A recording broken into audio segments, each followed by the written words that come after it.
I left my heart in Amsterdam. Now, I've heard tales of people waking up in dodgy motels in an ice bath minus a kidney, but this is really careless. But anyway.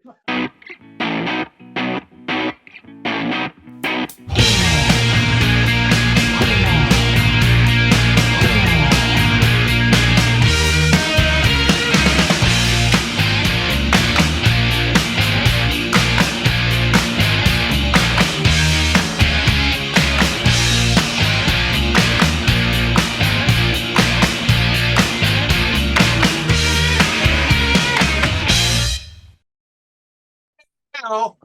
Hey, everybody, and welcome to another episode of Audiophiles. Waiting for the telephone to ring, and I'm wondering where she's been. And I'm crying for yesterday.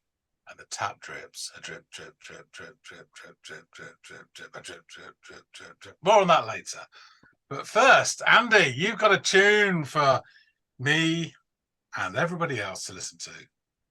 What is the nature of your tune? Well, it's got a wonderful disposition, this tune. Actually, the band that I'm going to offer up to you is a band called Nothing But Thieves. Are you familiar with them? Have you heard of these guys before? No, but it kind of puts me in mind of Thieves Like Us, which is a big New Order 12-inch song. Oh, well. Yeah, which you probably haven't heard of. No. But I don't know, that's what it sprung to mind straight away, was that. I mean, it's nothing to do with that whatsoever, but anyway. No, it doesn't. But we all have those idiosyncrasies and connections that we make when we hear something. Yeah. Well, and then Thieves Like Us led me to Spies Like Us, and that's a goddamn awful film. Anyway. Okay. Well, the track by this band, Nothing But Thieves, is a track called Amsterdam. So I'm going to have you go off and give that a listen and come back, and you can let me know what you think of these guys, since it'll be your first listen to this band you've never heard of before. And we can kind of chop it up, discuss the band, and discuss the tune. Okay, will do. Cool.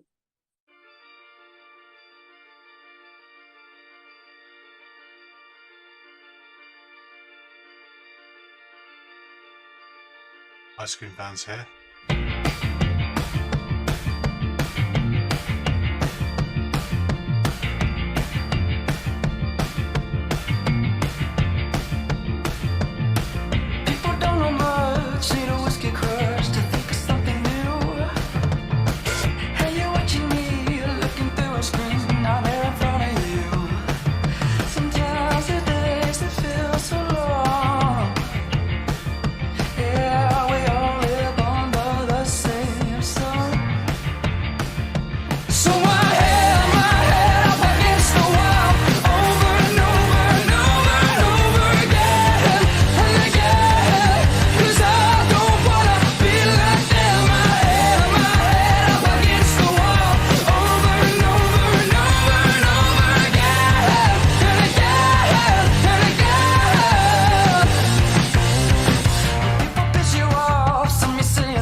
Okay, that's interesting.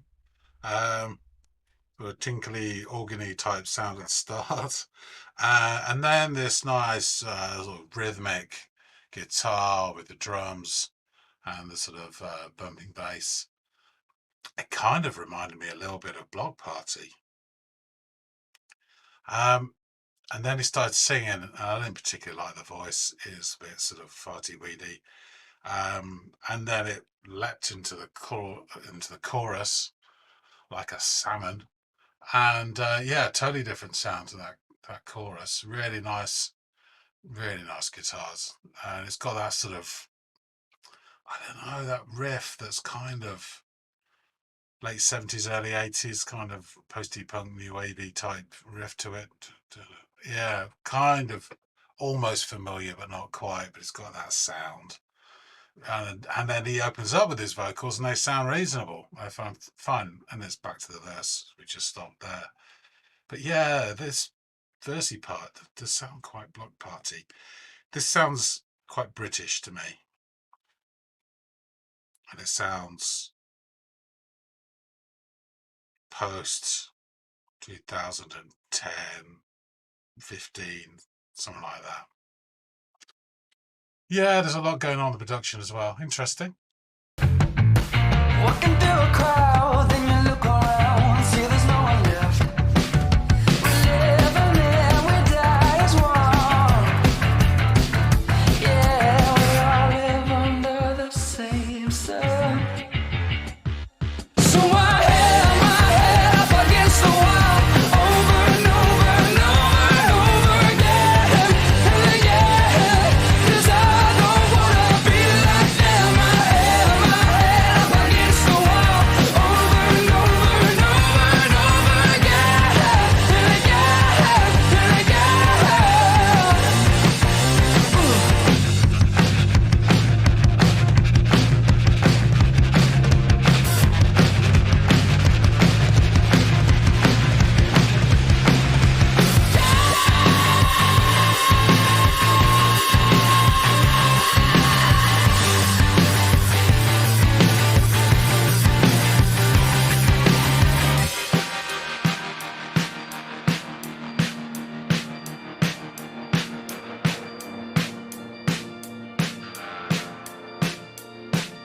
I left my heart in Amsterdam,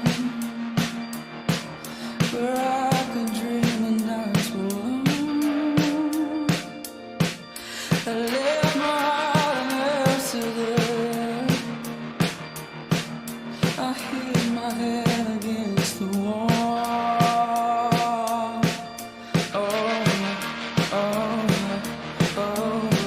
Again and again and over, again and again and then over, again and again and then over. So I held my head up against the wall, over and over and over and over again, and again, 'cause I don't wanna be like them. I held my head up against the wall, over and over and over and over again, and again, and again. Oh, I left my heart in Amsterdam. I left my heart in Amsterdam. Oh, I left my heart in Amsterdam. I really need that feeling back. Yeah.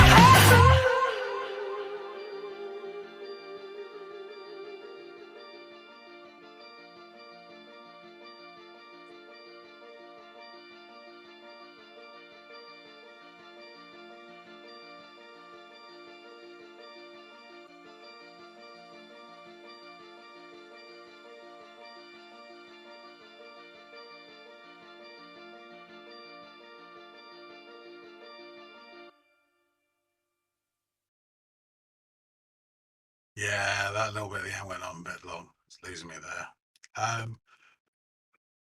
Yeah, I quite enjoyed this. The chorus is big and really like the guitars, and it's very familiar. And I've written down an artist, and it's another. I'm not going to say it out loud. I'll think about it.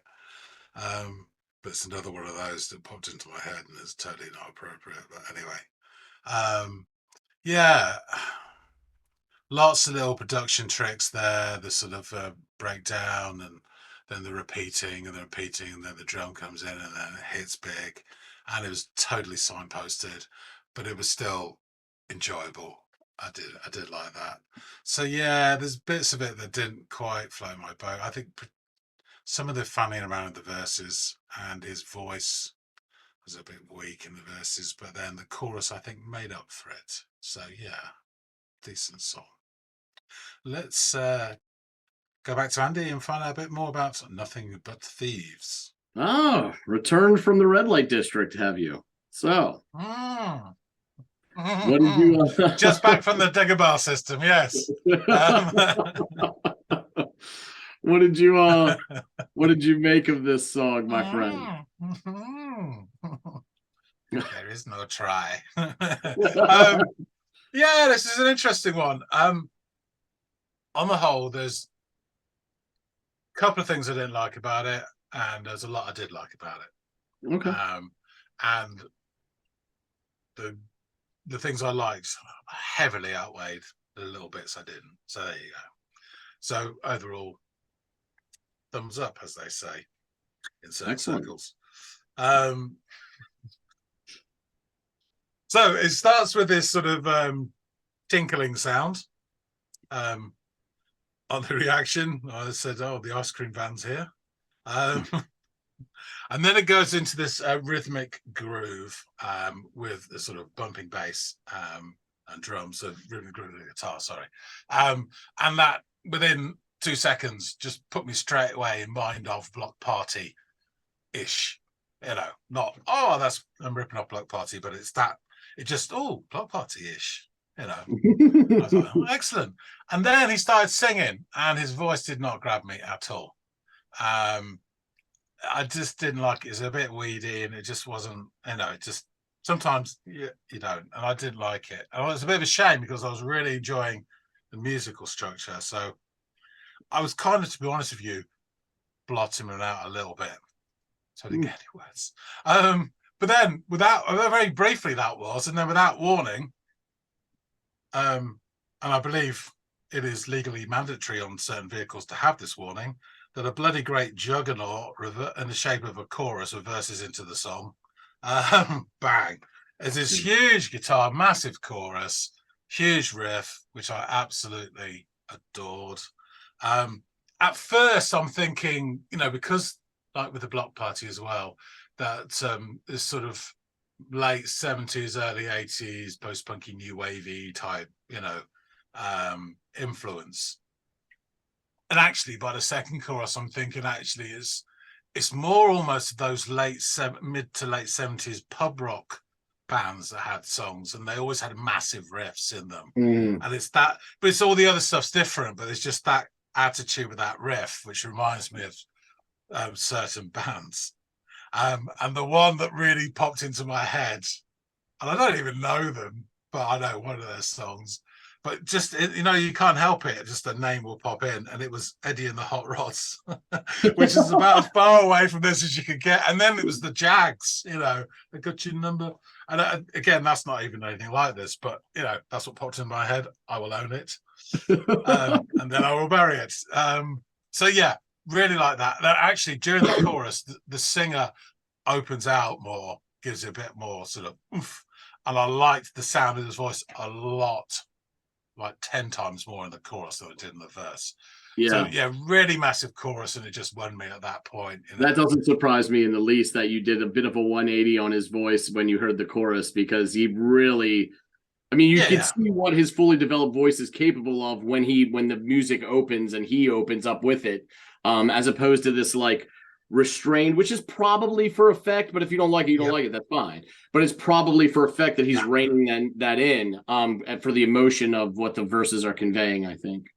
Yeah, I'll come to that in a second. Oh, sorry. So back to the second verse, and there's all those good sounds, which, you know, I'll risk of repeating myself. I'm going to repeat myself. So all those sounds that influence Block Party, we're hearing as well. And I do, and I've said this before, I like that sort of spiky, percussive sound, you know, with the drums and the bass and the guitar, all that sort of. As with Block Party, one of their secret weapons is the drummer is amazing. And I really like the drum in this. It was really energetic, and it just added zhuzh to the whole song. Really enjoyed the drums. And just as we head back to the chorus, the drums drop out, and he's just doing his like line or two before the chorus. And I noticed that for the first time, it might have always been there, but there's like a synth part, just adding a bit, like another strata to the overall cheesecake of the song. I don't know. But anyway, back to the second chorus. I'm really enjoying it. And then out of the second chorus, and it sounds huge again. It really does. And it's amazing. You know, it's great. And then out of the second chorus, we have what I call the producery bit, where this is where they show how clever they are, both musically and production-wise. So just as some techniques are really cliched and for a reason, you know. So Yeah, this is the last chord of the chorus, echoes across the plains, and then bounces back very faintly. The singer does that sensitive bit to a simple beat. The ice cream truck reappears, and he repeats the mantra. And I, got bits. I left my heart in Amsterdam. Now, I've heard tales of people waking up in dodgy motels in an ice bath minus a kidney, but this is really careless. But anyway, right. And then he hats says, also for being able to tell his story without a heart, right? I mean, this is pretty yeah, fabulous. Tin Man. No, it's brain, isn't it? Oh, is it? Yeah, it's heart.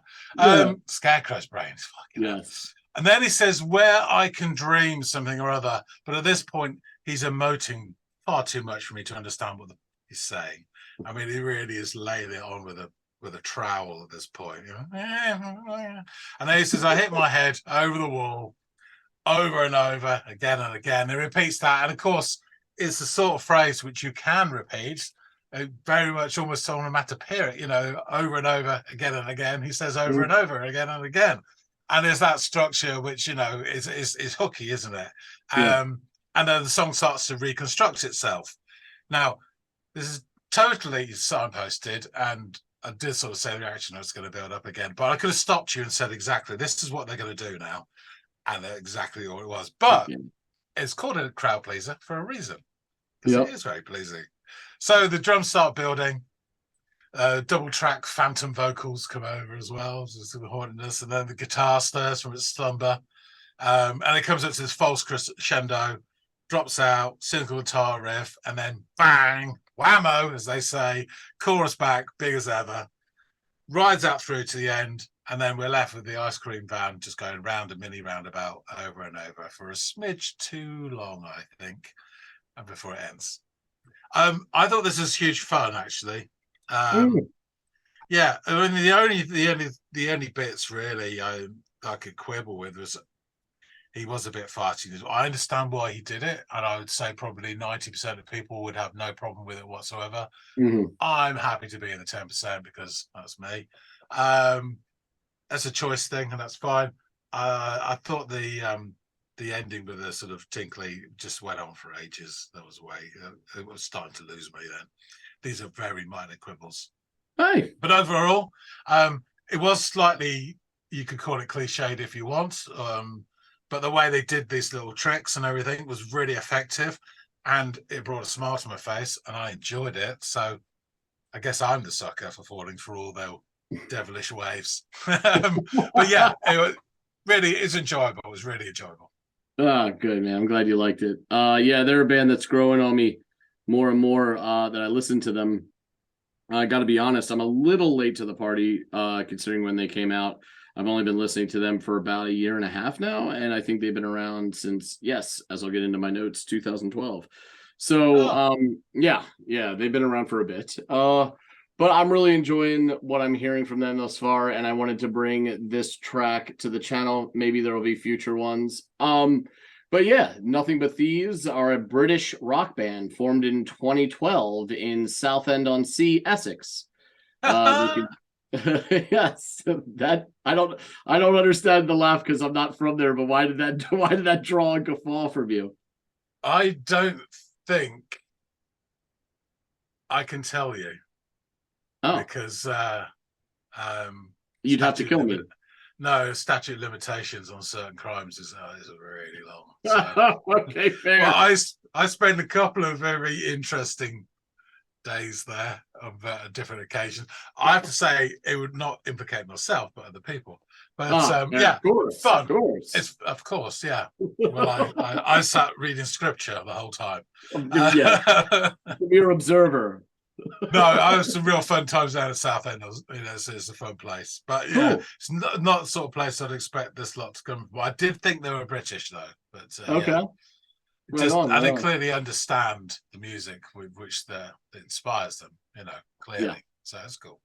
Sorry. So they consist of lead vocalist and guitarist Connor Mason, guitarist Joe Langridge Brown, guitarist and keyboardist Dominic Craig, and bassist Philip Blake, drummer James Price round out the rhythm section. In 2014, they signed to RCA Records, and a year later, in October of 2015, they released their self-titled debut album. Their second album, Broken Machine, which this song features, was released in September 2017 and received wide acclaim, in addition to peaking at number 2 in the UK album charts. They released an EP titled What Did You Think When You Made Me This Way in October 2018, followed by their third studio album, Moral Panic, in October 2020, which peaked at number 3 in the UK album charts. This was followed in July 2021 by the album's second part, with the EP entitled Moral Panic 2.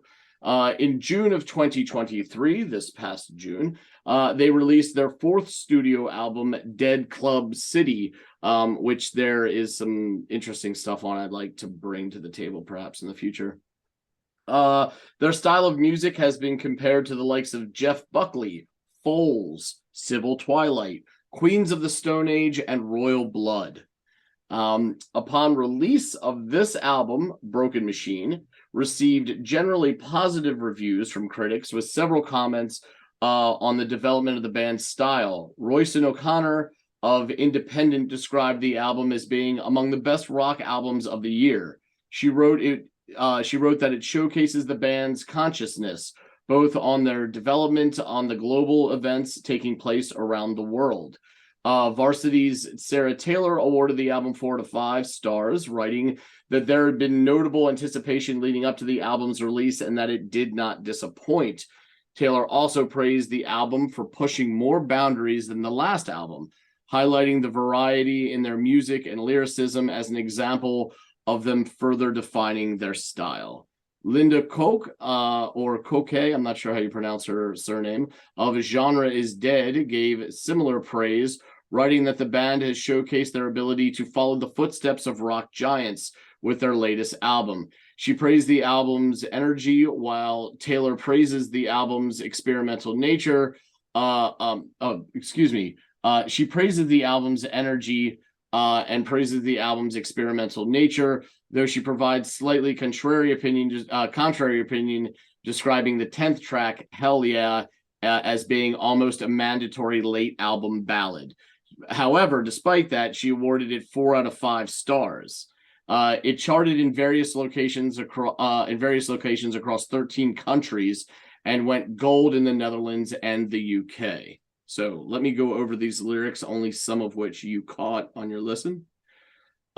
People don't know much, need a whiskey crutch to think of something new. Hey, you watching me? Looking through a screen, I'm here in front of you. Sometimes the days, they feel so long. Yeah, we all live under the same sun. So I hit my head up against the wall over and over and over and over again and again, because I don't want to be like them. I hit my head up against the wall over and over and over and over again and again and again. People piss you off. Some you say you love, those you call a friend. Walking through a crowd, then you look around, see there's no one left. We live and we die as one. Yeah, we all live under the same sun. So I hit my head up against the wall over and over and over and over again and again, because I don't want to be like them. I hit my head up against the wall over and over and over and over again and again and again. I left my heart in Amsterdam, where I could dream and nights were long. I left my heart in Amsterdam. I hit my head against the wall over again and again, and then over again and again, and then over again and again, and then over and over and over. So I hit my head up against the wall over and over and over and over again and again, because I don't want to be like them. I hit my head up against the wall over and over and over and over again and again and again. Oh, I left my heart in Amsterdam. Oh, I left my heart in Amsterdam. Oh, I left my heart in Amsterdam. I really need that feeling back. Yeah. So, at its core, Amsterdam is a song about the human experience and the search for meaning and connection in a world that can often feel cold and uncaring. The lyrics capture the feeling of loneliness and isolation that many people experience as they struggle to make sense of their emotions and find a way to connect with others. The song also deals with the theme of heartbreak and pain that comes at the end of a relationship. The lyrics speak to the feeling of loss and sadness that accompanies breakup, as well as the sense of confusion and uncertainty that can follow in its wake. Ultimately, Amsterdam is a song about hope and the search for redemption. The chorus, with its repeated refrain of Amsterdam, I love you, speaks to the deep human need for connection and love, and the hope that we can find healing and redemption in our own relationships and with others. Mason revealed to NME recently that the song is about trying to weave your way through life to get to the place you always want to go back to. So yeah, there's this bit of this isolationism when and feeling maybe pulled from the herd of those you once loved or called friends. It's interesting to me, this depiction of the human condition, where you can feel where everything becomes more interconnected and available. You can feel more and more divorced from humanity, which I think is a serious repercussion of 24-hour news cycles, the internet, all these different advents for online communication. And I mean, hell, we're on one of them right now. But I guess it's all in how you use them and how you ingest them and what healthy levels are good for you, right? Everything in moderation, I suppose. Yeah, it struck me. I didn't catch the main sort of verse lyrics or whatever, but with the chorus, it's quite interesting where he says, I hit my head against the wall over and over again and again. Now, from the point of view of the guy writing this, he's kind of, I suspect, trying to depict his like battling against stuff, but he still keeps going, you know, and he's still trying to succeed or overcome whatever's obstacle. And you would probably see that as a positive sort of thing. But from an outsider's point of view, you see this person's hitting their head against the wall again and again. You think they just hurt themselves. Fucking idiot. You know, that's another point of view. But yes, that is the most literal interpretation, and it is. Probably it is. Yeah. And I don't think that's what he meant at all. But you know, that's what I thought. I sort of, when I think of someone hitting themselves up, like that phrase, not the actual literal act, like as you're describing it, I often think of it as like almost like this you just keep doing it over and over, because it's like you're trying to do something to get to a different end, but it's the same end that you always encounter, and you're just beating your head against the wall. It's like the definition of insanity that everyone talks about, right? Yeah. And sort of that is what how I always looked at it. Like, he keeps attempting to break through this feeling, but he always ends up at the same place, but he really just wants to get to whatever this Amsterdam is, whether it's the literal city or it's it's something that has the attributes that Amsterdam does, right? This sort of individuality and the beauty of it all, and kind of, I think Amsterdam is kind of known as the city that kind of offers that kind of, you know, bohemian appeal, right? And a couple of other things as well. Yeah, maybe. Yeah. I wouldn't know. And you can get in trouble apparently in Sussex, is that right? So Essex. Who knows what kind of trouble you would get in? You can always get in trouble in Essex, trust me. I had to spend the night in a graveyard to avoid some people. But that's another story altogether. We need a story time with John. Yeah, you can get in trouble in Amsterdam if you really want to.